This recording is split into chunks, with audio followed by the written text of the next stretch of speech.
Hey everyone, this is Shane here from the Twin Sons podcast. I just wanted to quickly chime in. You're about to listen to a great episode with Shawn, the lead design for Call of the Mountain, and these next two following sets that we're about to get released. This is a great episode. He's filled with so much insight. He really just drops so much knowledge. It's the second time he was on the show, so we really appreciate him coming out. Really appreciate the support from Riot for allowing their dev team to communicate so much with us. As always, this podcast is brought to you by RuneterraCCG.com. Make sure to check that out, especially during spoiler seasons. We've been constantly breaking down all the reviewed cards, all the spoiled cards, reviewing everything we can, also putting out new deck techs and a whole ranking tier system. It's just a site that you really need to be tuned into if you're enjoying Runeterra content. So without further ado, enjoy the show.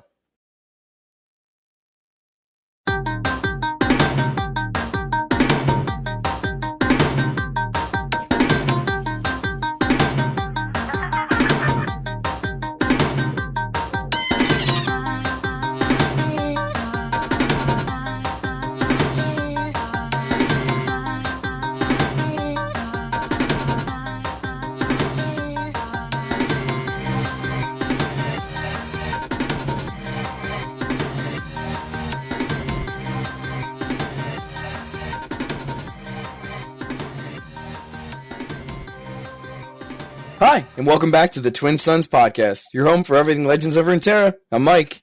I'm Shane. I'm Josh. And I'm back. Oh my gosh. Love it. He went with the I'm back. Oh god. Yeah. This is Shawn Main, our first returning guest ever. Shawn, welcome back. Thank you so much. I hope that didn't sound like a threat. A little John Wick action right there. Yep. I'm back for revenge. All of the bad things that were said after the last episode, yes. If you were, didn't catch that last episode, when Call of the Mountain dropped, Shawn Main joined the show, broke down all the cards. He was the lead designer for Call of the Mountain in its entirety, and also the head of content design, right? Yeah. Essentially, that it consists of overseeing the quality of sets in general, and mostly that's a matter of trusting the teams that are involved. But yeah, there's a little bit that I'm future design space. Sometimes the question comes up of can we do this, or is this gonna mess up something in a year and a half? And I'll be like, no, you're good to go. That's actually sweet. So yeah, pretty much he knows his stuff, guys. That's what he just said. He knows what's going on behind the scenes. So we're excited to have you back. We want to ask you a couple questions about the general Call of the Mountain process. There, the reactions to it, all the other things that I'm sure you've gotten plenty of questions directed to you on various platforms. But we figured you can air it all out here, which will be quite fun. Sounds good. Yeah, and then we'll break down some of the Monuments of Power, we're going to call it, right? The Set 2 expansion. And then go through a couple community questions, so that'll be a blast. The other thing I want to say, obviously, other than thanks, Shawn, for coming on twice, thanks, you suggested our next guest for next week. So we have Mel Lee, the narrative lead on Play Runeterra, so pretty hyped for that. Thank you very much for suggesting her as well. Oh, definitely. I think she'll be great at telling you some of the stories behind the cards that are more how the art came to be, some of the characters and things like that. So I'm looking forward to that. Oh man, first question's got to be Soul Squirrel, right, guys? Well, we got a little story about that last time, so it's expanding that is more exciting to me. Yes, this podcast is all your Soul Squirrel knowledge. All in one. Perfect. All right, so let's just jump right into some Call of the Mountain questions real quick. Josh, you want to take the first one, bud? Yeah, sure. Basically, we want to know if you have actually gotten to play your own set, and if you've been able to play any of Call of the Mountain so far. I definitely have. Weirdly, with previous releases, I've been doing a lot more grinding of ranked, and I'm not great, but made it to medium in the platinum range. And this time I've been doing a little bit less of that and a lot more expeditions. So I've been playing just tons and tons of expeditions over the last 2 months. That's awesome. That's like a perfect way to get to see like a ton of the cards in action. That's great. Exactly. Real quick, he said medium, and I thought he was going to say a medium well done steak. Yeah. I really thought he was bringing back the Medium's reference. It's still a reference. Medium's still a temperature, Josh. It worked. It did work. I don't know if you listened to our old episodes, but we used to do our ranks in steak temperatures. So, Oh no! so the middle of platinum would have been like medium done platinum. You know? Wait, I but thought he was already vibing with us. I assumed that's what. yes, I've heard all the episodes and know all the references. Oh my gosh. Yeah. Yip was master, so he was well done. Just He permanently was well done. he was a flaming young. Yes. That's probably our worst running gag. Let's just move on. as It's quick my as possible. favorite. Mainly it weirded me out because, rare is also the rarity, so there's double meanings there. That's There true. you go. You didn't even think that far. Okay, next question here. In general, how was release behind the scenes? Everything seemed to run really smooth. What did you guys learn from Rising Tides as far as the release? And, everything seemed really good from the outside, but was there anything else going on behind the scenes there? Yeah, I'm really glad it seemed that way. I think overall, the reception was really positive. I think particularly like the preview season was the publishing team just really is knocking it out of the park with all the trailers and everything. Definitely. We had a couple more, we had a couple bugs and things that came up early on, but I think we were able to jump on those real quick. And things like the infinite turn people were taking for about a day, we were able to jump on that. So, there's hiccups, but I think generally we did a pretty good job, and I'm really happy with the reception everything's gotten. That's perfect. I mean, that leads into, I guess, the next question is really like that reception, right? How do you feel of like the overall reaction of Call of the Mountain? I guess more in particular, certain cards, certain deck types, the power level of the game, the impact of the game. What are your thoughts behind that in general? Yeah, I mean, I think it's always interesting because for the couple months beforehand, we're really focused on like the fine details and talking a lot about power level and make those final adjustments, and then you're not going to get everything spot on, so you have those points where like things are surprising, and certainly we had the reception, the strong reception to Hush that happened right before, that I think the strength of that card and the reaction to that card was one that caught me a little bit off guard, but there's also things that you're nervous of, like how are things like Nightfall going to get received. This is really like kind of this tricky mechanic to use, and some of those things have been just were really exciting to see. I think I keep using the word exciting, but it's always very thrilling to get those initial reactions. So that's always the sentiment. And then obviously the big one of like how much ASOL, and I can talk about the downside of so much ASOL because boy, games were slow there for a little while, but there was something that we like saw him in 10% of games the week after launch, and that was really vindicating from the perspective of like, I think this is going to be a really exciting card. I think players are going to be hyped for it, and like, oh, okay, they are, and maybe even to a problematic degree. 10% of the games, that's pretty crazy. That is a lot of ASOL. I can say that I did see a ton. But actually going with that, were you guys expecting, or was this your goal for when that set released? Obviously in the first week, it was probably a ton of people were using like Targon and the new cards and stuff like that. But were you expecting the meta to kind of still be part of what it was before, plus the addition of like this Nightfall and stuff like that? Yeah, that's a great question. I think in general, our goal is that we are constantly expanding the range of things that you are doing, but we really don't want to get in a situation where we're heavily like power creeping or something. So like, the new thing is the only thing to do and it crowds out the old thing. Mhm. There's obviously a pretty tricky line for that because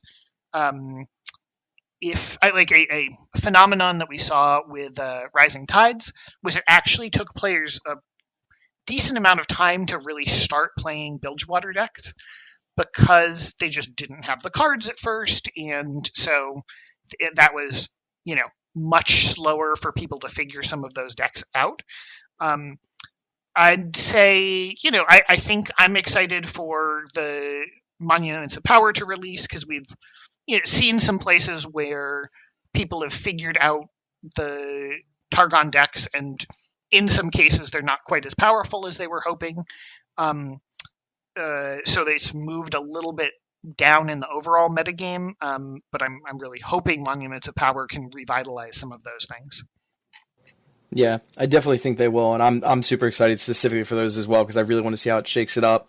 There is also this thinking out there that maybe the power level of the new cards coming out wasn't pushed enough. So what would you be your response to that they didn't get pushed enough? Yeah, it's a good question, and I think the team has some takeaways that maybe if there are things on the line where previously we would have been a little bit cautious, maybe we should push a little bit harder and let live balance sort it out if we're way over or something. But that's a little bit more something that you might see next year with the next set release. And Monuments, I hope it is going to make a splash on the metagame. I hope some of the landmarks are going to end up, being competitively viable. But, we only have so much testing internally, and clearly don't have the brain power of hundreds of thousands of players trying to deck build. So and hopefully we can't figure it out because that probably means we didn't make it interesting enough. Yeah, definitely. You guys don't really have a hive mind to just test all this on. You have to release it to the masses and see what crazy stuff they do. And we have good play testers, but yeah, absolutely. Right, absolutely. And I think that you guys treaded this path very well, and I think personally, I believe there's a bit of an overreaction out there with some people to saying that things weren't pushed enough. I think we also need to consider that this came kind of broken up. Some things weren't complete. We got some dragons before, and everyone's like, well, dragon deck is underwhelming or whatever. But now it's well, here's the creme de la creme for dragons coming to you. So it's just kind of maybe broken up. And I think when we look at the set at the end, when everything is out, I think then we'll get a better perspective on if it was actually pushed enough. And I think it's heading in the right direction. Yeah, that's really nice to hear. I think definitely there are those things like Dragons is a great example where there were some hints and we knew we weren't quite getting the full package of the deck. But in general, I hope that the first release still has an impact on the metagame and that some of the decks are there enough that, we can see Leona or Diana or some of those emerge as viable decks. And we did, but the metagame moves so quickly that obviously some of those were explored and, weren't quite as competitive as the Lee Sin decks right now that we're seeing everywhere. You know what, Mike, I got to give you kudos, man. You lasted 11 minutes before you brought up dragons. I'm trying so hard. No one's talking about it. I just want to talk about it. There's so much to say about dragons with Monuments. I'll just sit here. You guys finish the questions.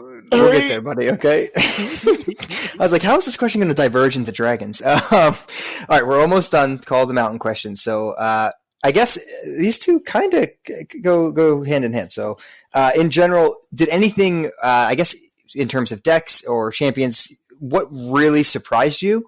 Or what did you just not expect in general or felt like was impactful? And then the final question for all of Call of the Mountains is if you could change one thing pre-release, what would it have been? So I'll give the two things that surprised me. I wasn't necessarily expecting to see so much Leona plus Diana. I think it's really cool that we're seeing these combination day-night decks and that's a pretty cool synergy.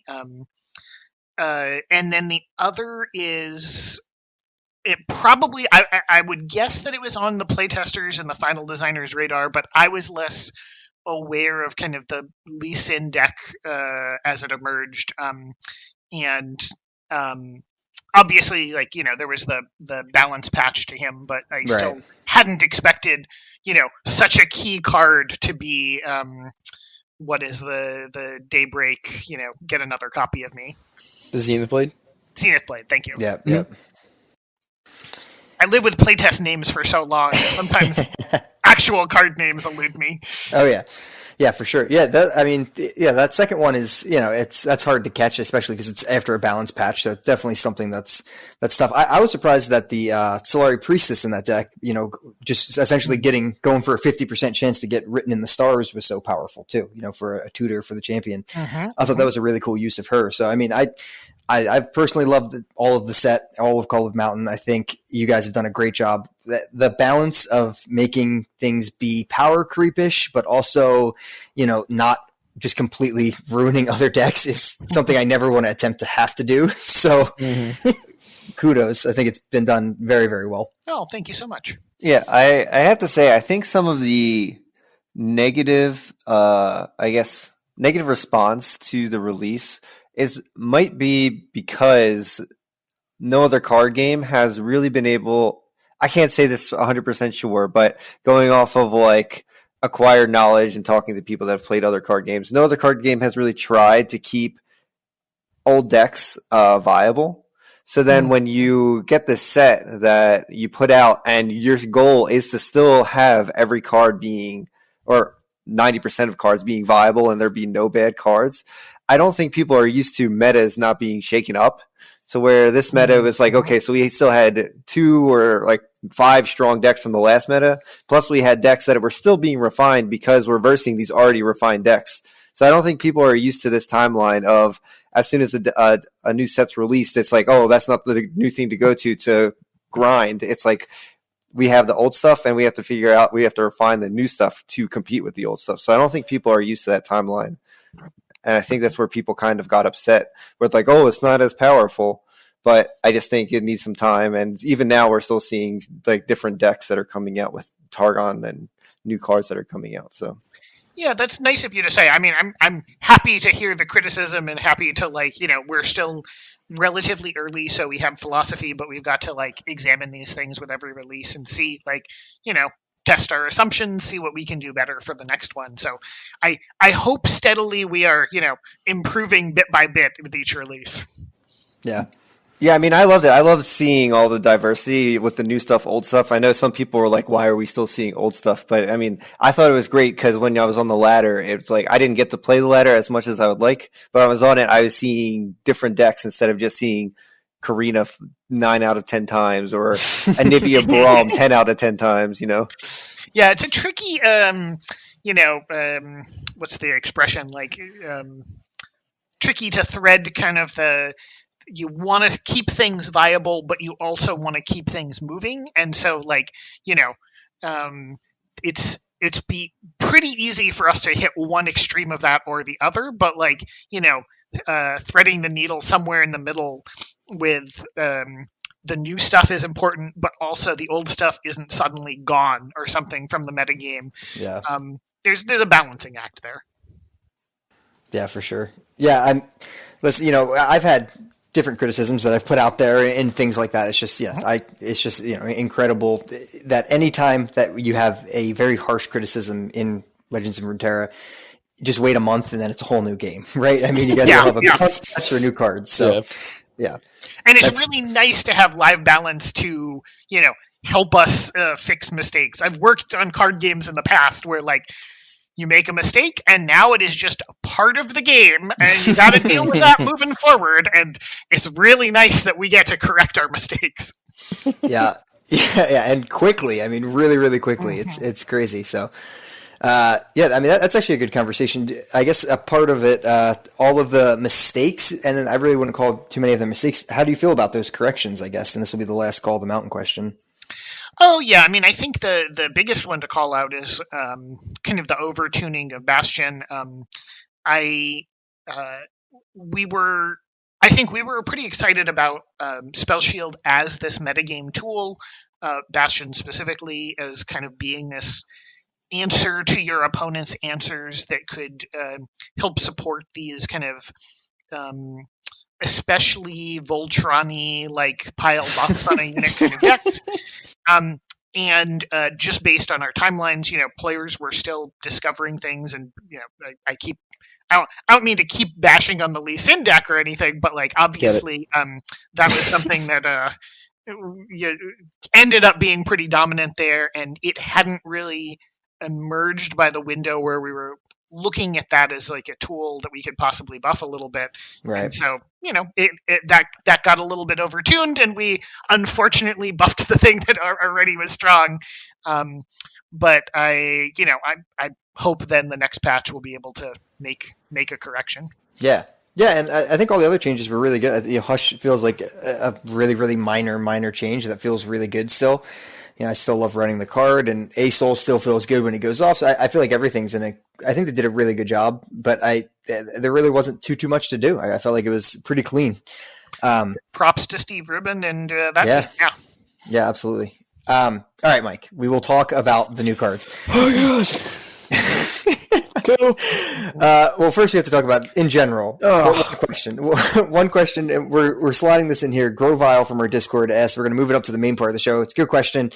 Just for those who are out there who are curious, he's assuming that everything we're seeing right now was already planned and no changes were made to these cards since the release of Call of the Mountain. Is that true? Can you confirm? Can you not?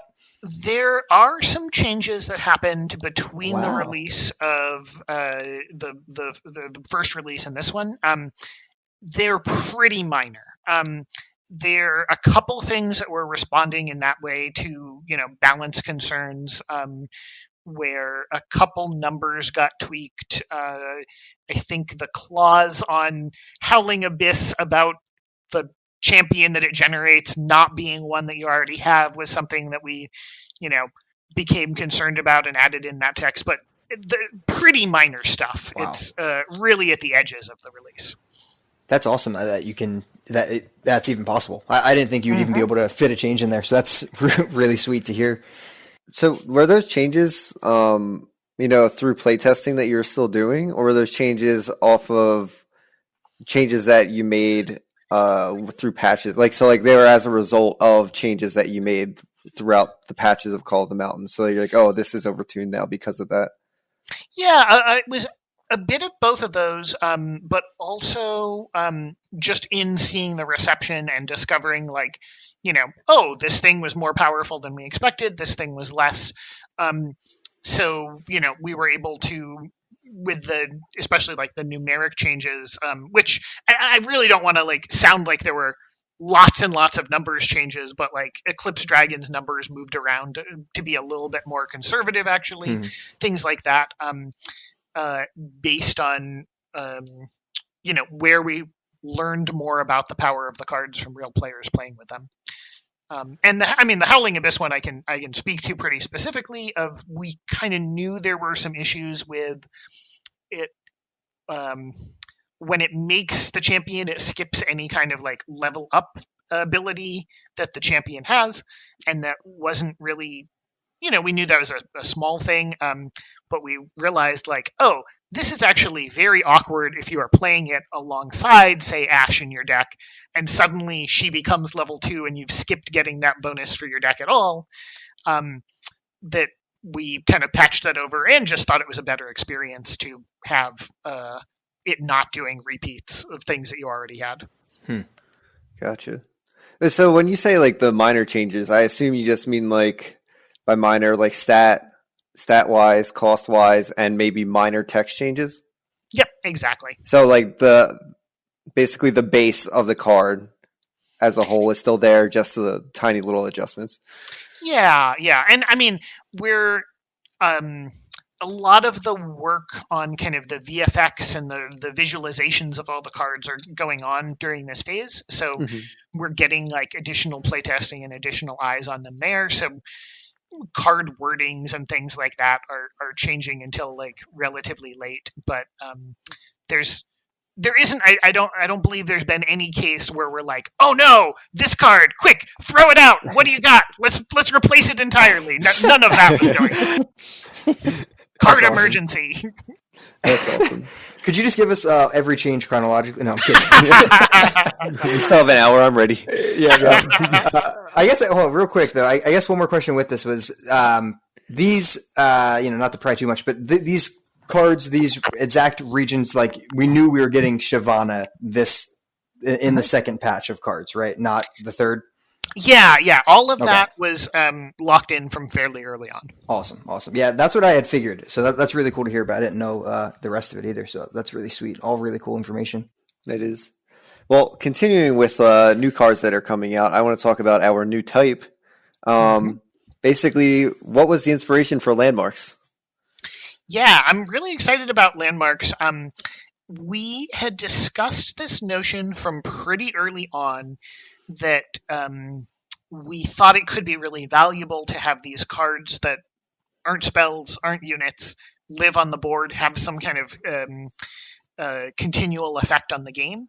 But at the time that we were launching, there's a lot of complexity in adding that in. We'd need to also create the ecosystem of kind of answer cards to those. And so it kind of got backburnered a little bit. You kind of saw us cheat with cards like War Mother's Call that are living in that space, but weren't landmarks. Then when we were working on this set, it was actually kind of the journey motif that got us thinking about landmarks in the first place, and the notion of like Tarek's followers making that trek up the mountain. How could you represent that? And it got us thinking about place as this, aspect of the game to explore. And then from there, once we started thinking about that, we kind of had this mix of like, okay, what are the kind of weird effects we could put on these, but also what are important locations around Runeterra that we would want to represent. And so in some cases, like I think with both the university and the arena, they had the concept before we had a design for them. Oh, wow. That's pretty cool. So if I heard you right, you said that landmarks were kind of an idea that you've had from the beginning? Yeah, at the very beginning, we were just talking about the value of having... I'm trying not to get into like super nerdy game designer values. Go for of, it. Like, I love that. Having these permanent effects in the game, either we had to choose to kind of make them spells, and then it's a little bit tricky because they are now just like, there's nothing that your opponent can do to interact with them. You're not paying a cost. So it's hard for us generally to do something like a War Mother's Call. We still obviously can, even with landmarks, but the interaction isn't kind of baked in there.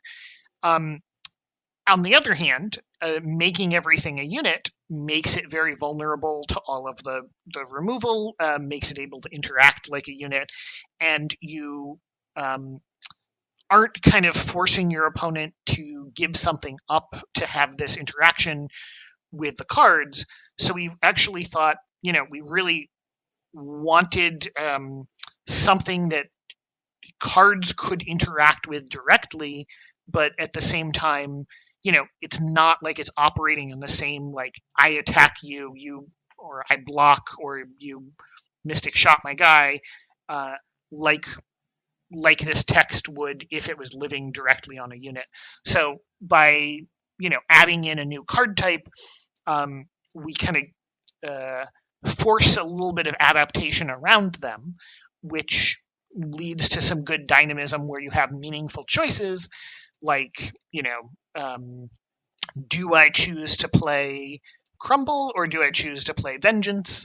One gives me this extra flexibility to also hit landmarks, but comes at a cost. It's slow. It requires, killing an ally, which sometimes Shadow Isles just wants, but you're still like, making a meaningful trade-off there if you're worried that your opponent, might be playing Starspring or something.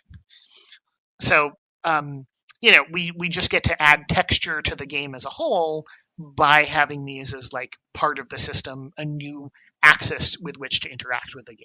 Yeah, I think it's great because so I have a tiny background Star Wars Destiny the card game, and you know their part of their setup is they have, I'm going to say the wrong term because I didn't play the game long, but I'm going to call it a landmark because that's what it's in Runeterra.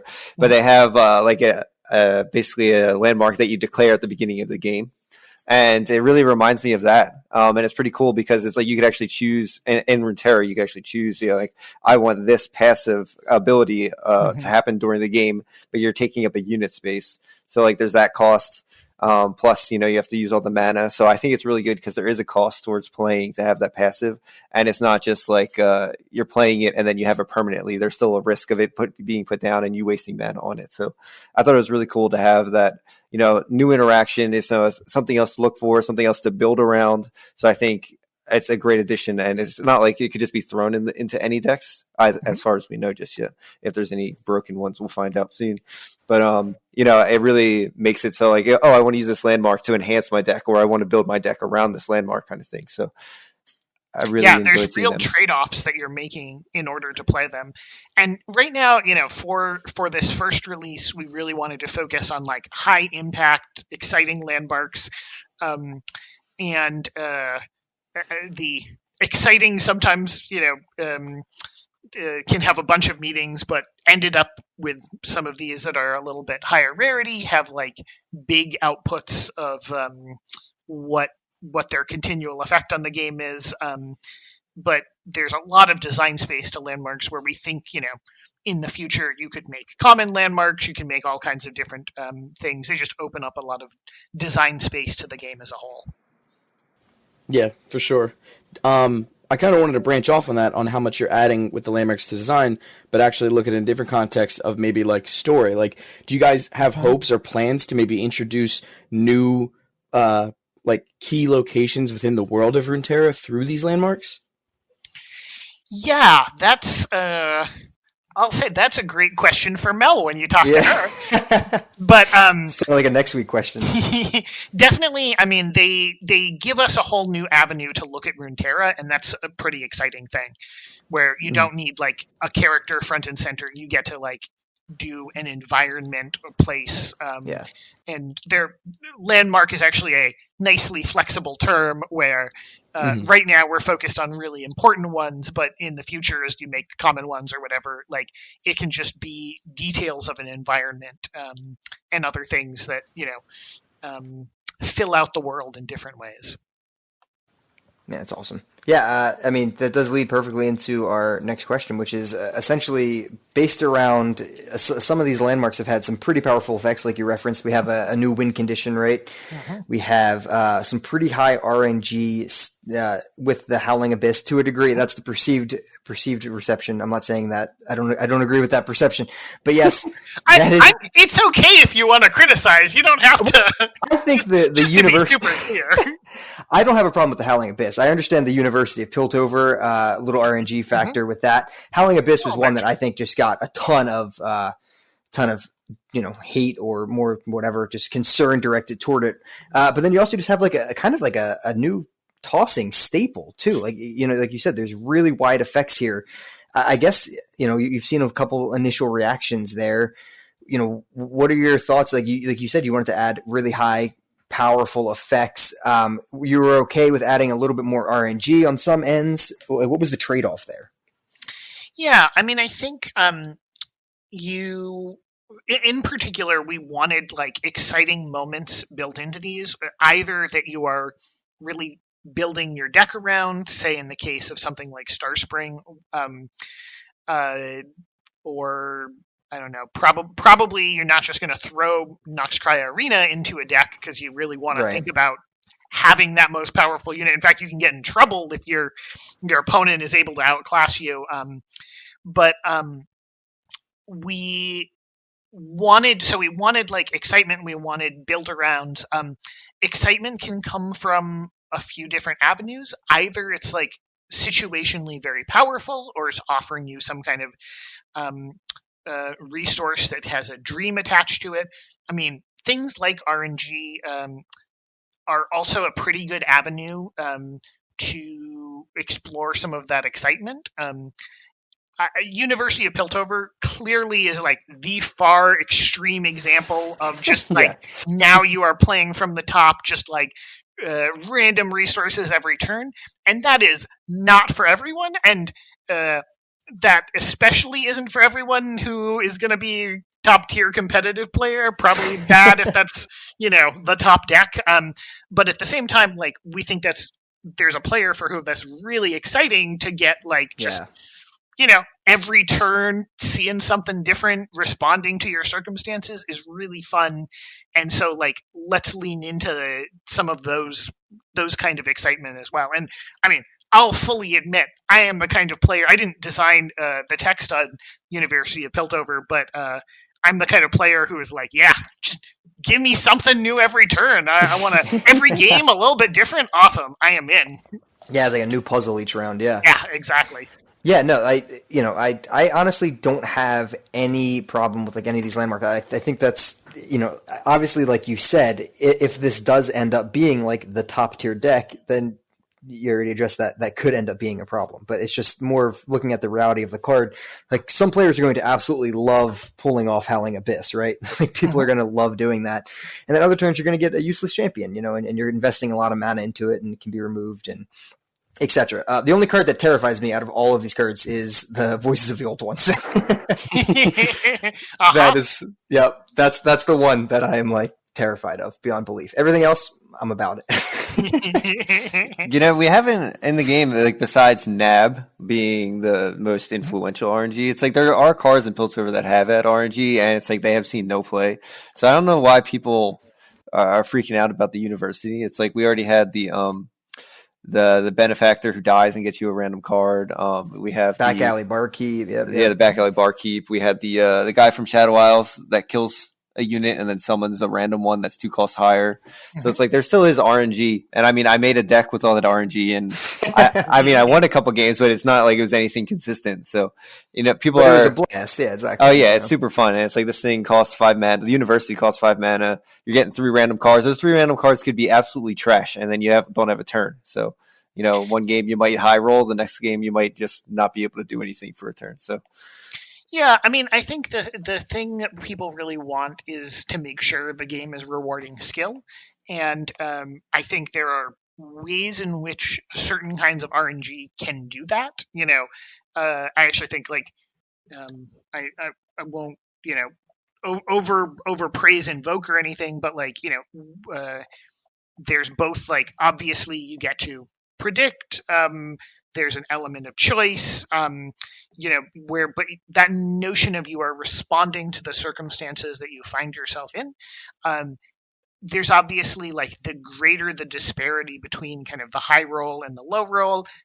As you get more sophisticated players, they become more and more sensitive to that. So like, I understand where some of the hesitation and the nervousness comes from, but I hope we can manage it pretty well. And, if we ever end up with a card, that's a real problem. We can make adjustments and either, at the extreme, suddenly Howling Abyss becomes deterministic or something in what you're going to get. Or I don't know exactly how we would make those changes, but we can always respond if there are problems. Yeah, that's the key thing to remember when you're complaining about Runeterra cards is that they can change, guys, very quickly. So yeah, no worries there. I guess we have 3 champions to talk about. So let's get off the RNG. Yeah, let's go. Let's get off the bench and talk about the Kench. Ooh, I like it. My God, that was great. Oh man, okay. So basically I just want to know, I love the design of Kench. I'm just going to come right and say I love the design of Kench just because, playing League, it's like it's all just about the devouring your enemy or devouring your ally to save them kind of thing. And here you added in both. So like when there was leaks that came out, and they said that Tom Kench was going to be the next Bilgewater one. When that was coming out, I was actually talking to these two and saying like, "Oh, I wonder if he's going to have like a detain, or if you're going to be able to spit out your allies to do damage to the enemy, something like that." And then you basically did that. We eat the ally, you obliterate them. You eat the enemy, you obliterate them. You eat the ally, you get their stats, kind of thing. So I just want to know, how basically how did you just come up with this? Yeah, so he was actually one who took us quite a while to figure out.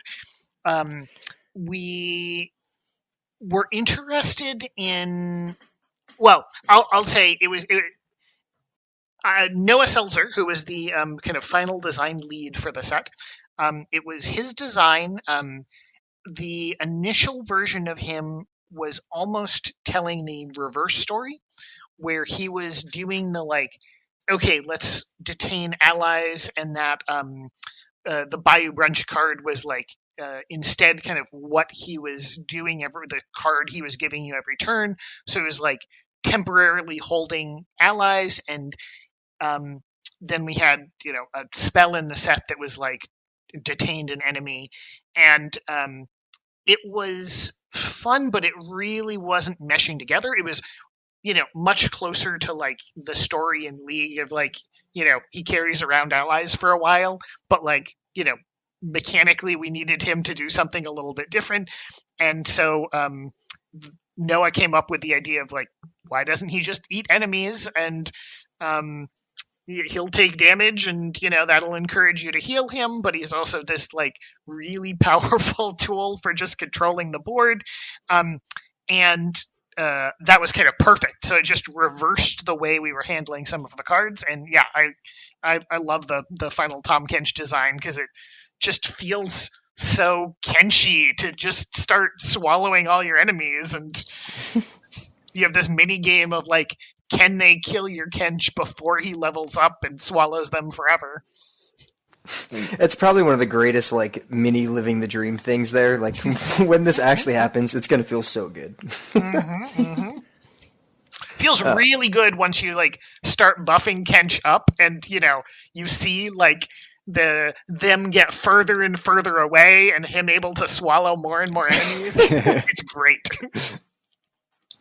Oh my god, yeah! I think I referenced Aurelian Soul being like the final boss. Well, Tom Kench is the new final boss for sure, for sure.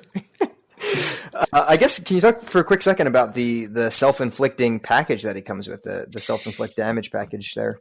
Yeah, so there's like a long road that we took in design with both that and as well as the healing cards and Soraka. Let me actually jump to Soraka for a second. Figuring out healing, especially healing not just as like a suite of cards, but thinking about the player's ability to build a healing deck.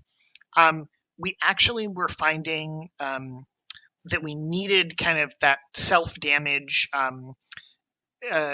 as a valuable tool to pair with healing. If your opponent knows you're playing Soraka, they can sometimes choose to not engage your units unless they're killing them, because they know they're opening themselves up to all this like healing synergy. And we wanted to make sure that in the whole set there were tools that you didn't have to rely on your opponent. So there's ways to do it outside of those Bilgewater cards, but we really liked having that as a theme that kind of connected to Tom Kench. Thematically, you get this weird, like, demon paying a price for things, as well as just, the strange creatures that accompany him. But it also, there's other things that it obviously connects to, and a lot of them are just units you can play on their own, but it's set up this great opportunity to pair it with your healing cards, pair it with your Scars cards, to get some, like, unique synergies out of that. That's awesome. Yeah, I am. If we all had to pick, I think Josh would pick Kench. I'd pick Soraka as my number one, and then obviously Mike would pick Shyvana. I picked Shyvana. Yeah, Sirach is awesome. I mean, I was really, really curious about how you actually make healing feel competitive in a way, feel actually like you can finish games with it. Alternate win cons are so fun to play with. I'm not a Fiora player, but I love the puzzle you have to do against Fiora. I think that's a blast. Yeah, I'm beyond hype for Sirach. I think she's going to be really, really fun. Mikey, It's time, buddy. It's time. It's time. All right. I just want to start by saying thank you.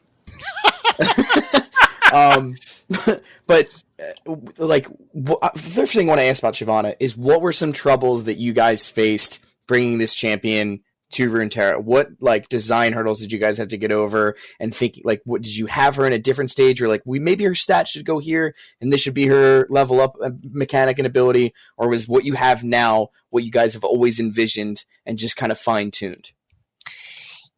Shyvana's a really interesting case study because her card remained relatively the structure of it stayed in shape, while almost everything else around her changed at various points. And kind of as a result, she felt like a very different card at different times.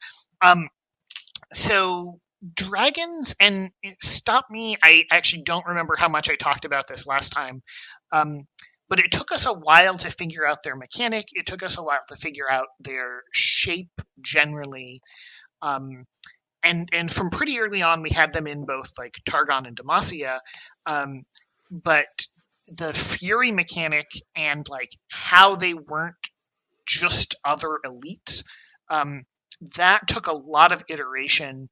And so her, as initially she was just she's the kind of fast dragon in there who does this buff and picks up this strike card on her level 2, but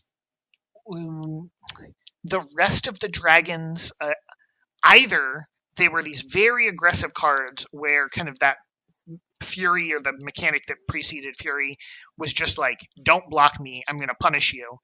And so they were aggro cards alongside her, but then you really didn't have Aurelian Soul as part of the deck. I will throw compliments back to Noah because he really was the one who architected some of this. But by being really deliberate with some of the dragons, and I should say before then we had them as just they are big giant beasts that are all winning the game. Obviously you don't want to just put a dozen win conditions in your deck, so that was not a viable path either.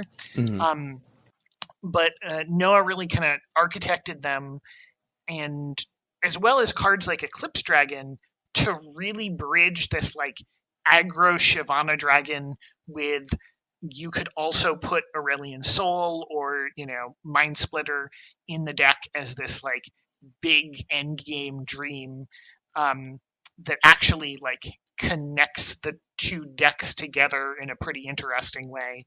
And so yeah, I've lost a little bit of the thread of what I was saying, I'll admit.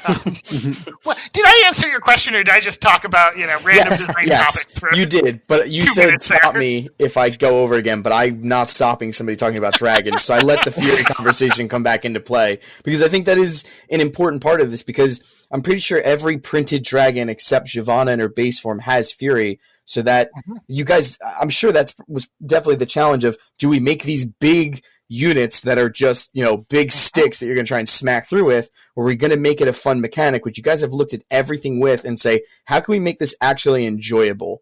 And can we make this an archetype? And then something that people can have more than just one funneled path to. And I think you guys have done that very well with the dragons. And I'm so excited to play them. I'm trying to stay calm. Out of breath. Thank you. That's really nice. I mean, the other thing I'll say is Demacia really gave us new tools to make Fury not just this punishment for bad blocks and things, but you get single combat and now strafing strike, and also these tools to give your stuff challenger and rally, so that you get to keep attacking and force them to make bad blocks, or the Scout Dragon is the extreme example of that. So I think you're going to see a lot more like dragons growing as they eat enemies, and that's pretty fun. Yeah. Yeah. It is. It's something I was discussing earlier today, actually. Saying that these cards are definitely familiar to Demacia, right? Like Rally Mechanic is there. Strafing Strike is a +1 cost single combat that works really, really well with dragons. All these things are there, but like the mechanic we really haven't played around with a ton is Fury, because it's not the most viable thing right now, and it is. I've forced myself to play multiple dragon decks, and it's crazy fun when you actually have dragons eating, and really, really takes a lot of weird decision making about when to let a dragon die, when to just hold on to that one extra health and keep furying. It's super fun. Have you gotten to Judgment with a dragon yet? Oh my gosh! I've seen it happen. The animation also is kind of bananas because it floats up, but and I think this is one of those like good things that was I don't quite want to say the word bug, but like unintentional, and then just looked so amazing that they went with it. Like it floats up and you see that like dragon head come snapping down, and it floats up higher and higher as it like hits every enemy. It's gorgeous. Highly recommend. Gonna have to. Oh my gosh. Yeah, I mean, I listen, like the Eclipse Dragon alone, I think it like deserves so much praise. That is like one of the most uniquely designed cards ever. It's so flexible, fits in the dragon archetype. I can't praise Eclipse Dragon enough. I think it's genius. And the amount of new mechanics that you fit from this set into one card. You have a Fury Dragon with Daybreak and Nightfall. Relax, guys. Save some for the rest. Yeah, I did like the dream. I saw people talking about if you have Raven out, you can get both the Daybreak and the Nightfall when you play Eclipse Dragon. It's pretty sweet. That's a lot of value for sure. That's insane. Yeah. And I still like how, like we were saying, that the dragons have kind of kept that Demacian feel, because when you think of Demacia, you think of value in units and then small combat tricks here and there of like extra striking or some kind of fighting mechanic. And I think all of these dragons, including Shyvana especially, have stayed true to this like Demacian feel. And I think, again, that's why I'm so excited to just have these powerful dragon units. I didn't even say a question. Somebody help. Yeah, no, I mean, listen, it's definitely one of the fanboy archetypes that's going to get a ton of hype around it, for sure. All right, we have a couple more questions here around. Before we get away from the cards, I want to go back to I want to go back to Soraka's like what they please. Actually, it's not Soraka's. Dang it. When they released Trevor Snoozebottom. I want to know, is that name based off of someone on the dev team or someone on the team at all? No, it is not. And dang it. There briefly was a question of like, wait a second, is this just being mean to someone? And like, no. It was the mix of and again, I will tell you this is a good Mel question.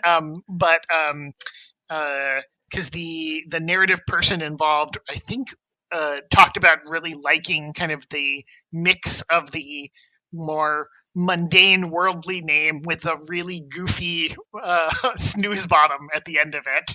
Yeah, just his name alone is incredible. I saw this card and I saw Trevor Snoozebottom. I was like, this is my card. And then I read his support ability. I was like, this is my card. I just love it. The artwork, is he a Yordle? Is he a Yordle with fairy wings? Like, I don't even know. He's a sleeping Yordle who dreams up these weird nightmares that come to life. Oh my goodness. Oh my God. That's amazing. I guess those are the mumble sprites, yeah. Wow. Okay, you know what? We will ask one more card question. This is a hot topic card. Maybe it's right next to Trevor. It's Nopify. Another deny, right? I like the design of this. It's a cheap deny that only can hit cheap other spells. I'm a huge fan of this early. I think this is exactly what that Lulu package needs to stay viable, because like once they start getting the heavy removal stuff, it really hurts. Was that part of the plan here, or did you just want to get another deny kind of token in the game? Yeah, I'll admit it was a little bit more that than specifically this being a support for Lulu, although I think her deck is absolutely the kind that can take advantage of this. It's awesome having deny in the game, having that like tension of you can interact with your opponent's spells. Deny being able to generically hit everything means the value you are getting out of it is often like denying those big plays. And so you don't, denying something like a single combat or a mystic shot is less the value proposition of a deny. And it's really interesting to also have, or the notion of this card is that there's value in having kind of counterplay to that as well. So we wanted this like deny but small, and it was just small deny in the file for a little while. But so I am excited to see what this does to like, we've got a few tools here that really push against aggro decks and things. But I particularly think I'm excited about this as like a tool to support your more aggressive deck in kind of that answer to your opponent's answer space, where you now have counterplay to their card that would knock the legs out of your aggro deck. Yeah, I saw a bunch of people just making, I don't know, they're like, oh, no second denial come in, and then they'll just make the joke like, oh, Nopify's in the game now.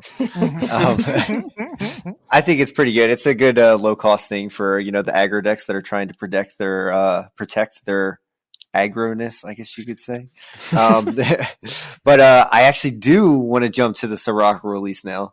I want to know, so when you make an alternate win con, I imagine it is probably one of the most difficult things to balance. It's like, do you have, like, you get an idea for an alt win con, and then do you just start somewhere and then kind of play test until you get to a good spot? So, like, the Star Spring, how did you get, like, 22 plus damage is what wins the game? Yeah, it's an interesting question.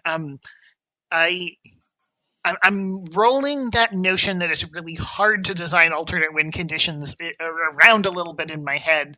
Because on the one hand, like, if you're winning the game the normal way, you have the whole suite of cards in the game. And so, like, it's pretty easy.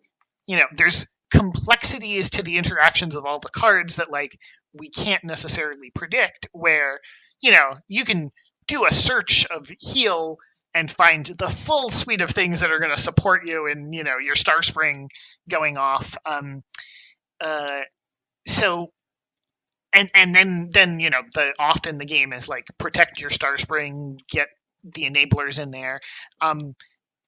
22, yes, is a very deliberate number that kind of, there was exploration around different values at different points.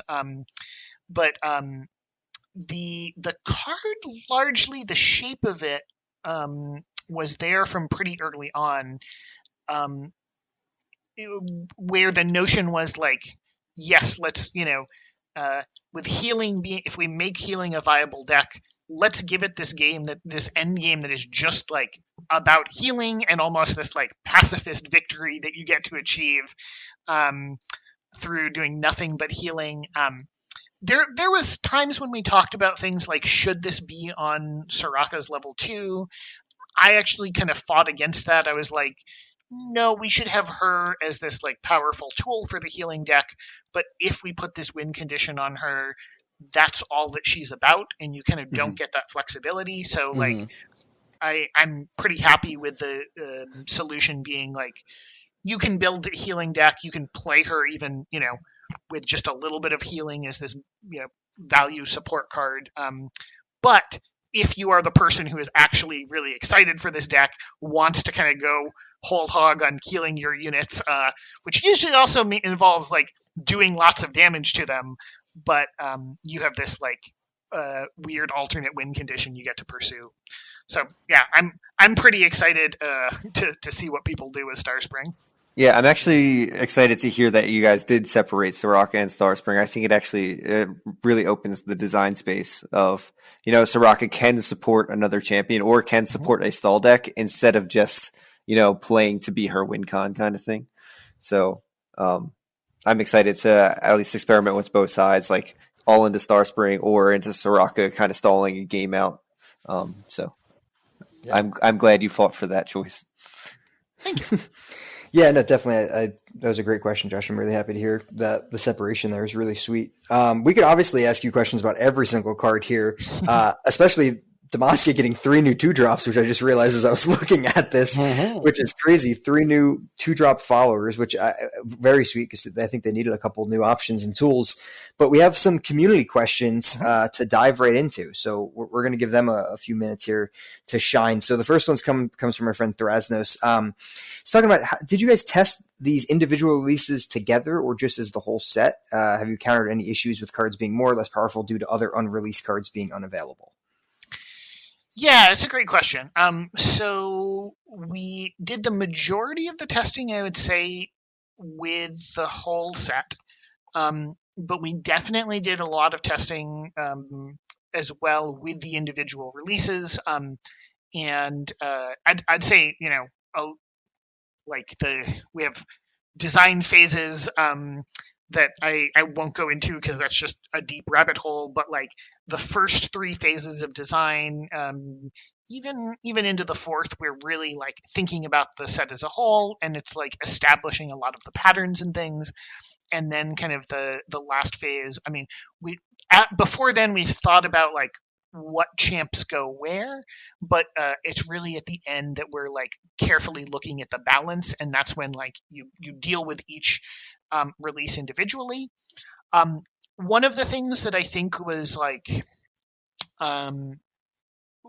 we wanted simultaneously like decks to like shine as they are released, and champs in particular to shine as they're released, but you also want to mix things up for them a little bit as the set goes along. So getting tools along the way in some cases, like you called out Voices of the Old Ones, that are going to definitely like offer a new twist, or even I guess like just Shyvana offering like a potential new home for Aurelian Soul and the Targon Dragons. There's a mix of things that you want, but I feel like I'm giving a way too complicated answer to like a pretty straightforward question. But the answer is kind of a mix of like you spend a lot of the time with the set as a whole. Then at the end, you're really focused on the individual releases and how they play. So with those, is that testing where you guys kind of decided what cards made the cut for the first release and then the second release and the third release? Yeah, we made some changes along the way, though the shape of it, meaning like particularly which champ goes where, or landmarks, being the big feature of the second release. Those things we knew from very early on. There's a few individual cards that like we moved around as we discovered things, but the majority we'd figured out like from the beginning. That's awesome. Yeah, all really helpful. That's one of the biggest things I was curious about. So shout out Thresness, really good question. Static Sheep is asking, Rising Tide champions had a little bit more of a general level up condition than Call of the Mountains. So who have obviously slightly more specific level up mechanics. What goes into this decision? And is there worry that the champs with specific set mechanics might lose relevance as new sets are released, possibly not containing it? So like example, if there's no new Daybreak cards, will Leona be slightly hurting? Yeah, so we always really want champions to have a home. And actually, that often means giving them slightly more specific quests can really support that. If you have a champ with a pretty generic level up condition, say Darius, like that's super generic, it can actually be pretty challenging. Like you don't want him to be ubiquitous. You don't want him to just be in every Noxus deck. But you don't want him to kind of be orphaned and be in no Noxus deck. So it can be pretty tricky when you have those like very generic conditions. And so we definitely leaned a lot heavier on, let's try to find ones that, I'm kind of pausing a little bit here because there are some, obviously, like Leona, Diana, Nocturne, that are like, yep, they're they're super defined in what they're Right. doing. But at the same time, there's ones like even Aurelian Soul in a certain sense, like, getting a lot of power on the board is not like, there's not a really specific demanding deck. Obviously, you want to play him with ramp and things. Or like Tom Kench, you can play cards that will like help him level faster, but he'll do it on his own pretty well after a couple rounds.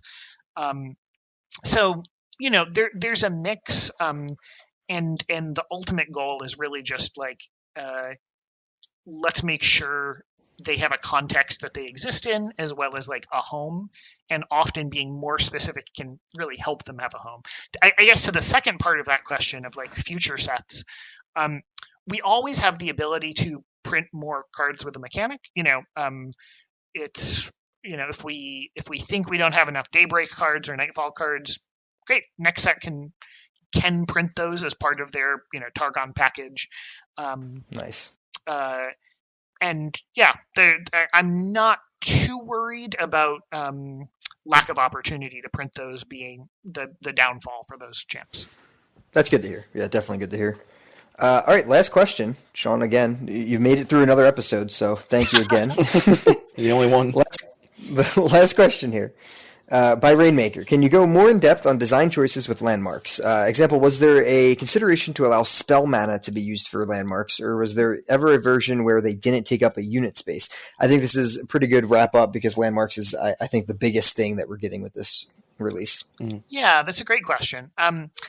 Yes, is the short answer. There's a lot of things that we tried along the way.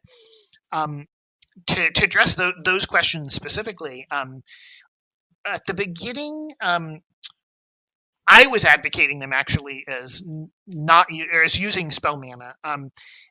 The team, I think, kind of correctly helped me see, like, if they, we actually are more excited for them to be developmental plays that kind of compete with units, rather than spells, where spells often, the whole point of spell mana is it becomes this kind of extra resource pool that you don't need to sacrifice your development to be making these spell plays.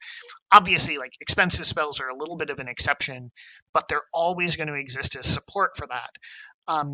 Where by having them, take up regular mana that we sometimes internally will call dev mana,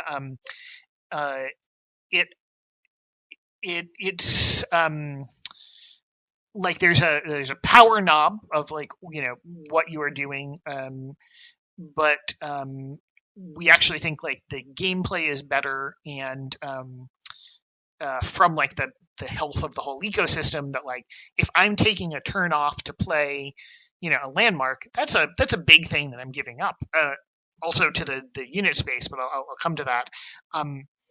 But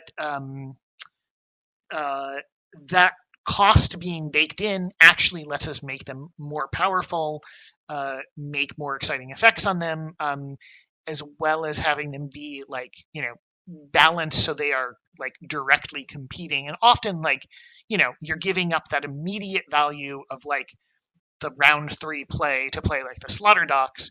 And so your opponent has this window where you've broken the symmetry, because they now, if they're an aggro deck, they have some advantage. But in exchange, you've kind of done this long-term investment, and the long-term investment is kind of what you're getting out of it, if that makes sense. So absolutely. now, as the game goes along, you're getting a lot more value out of it in the long run, and just throwing that off kilter is a little bit healthy for the ecosystem, because you're creating windows of opportunity to act for both players, if that makes sense. Yeah, for sure. And sorry, I'm totally just rambling now, but the taking up board space Right. was also a big consideration there. When we first got playtest involved in the set, landmarks were bad, and I remember there's a big conversation of like, how much is landmark removal worth? Should you ever play it? It seems to be this thing that's worth like less than a mana. So what we're charging is a kind of premium on these other spells. And I was like, whoa. If landmarks aren't worth playing, we can make them better. Let's not get into this conversation where like, landmark removal is worth half a mana. Let's print better landmarks. Yeah. And like, again, like baking in the notion that they are taking up board space was part of that. There's a few costs that are bigger there that you are playing. Obviously, you can't play out a full board. Although again, that's like, to a certain extent, and this is again very designery answer, but like throwing in that imbalance of resources we think is pretty healthy. If your opponent is playing, at the extreme, like they've got Howling Abyss spitting out new champs, going wide is a viable path for you to compete with them,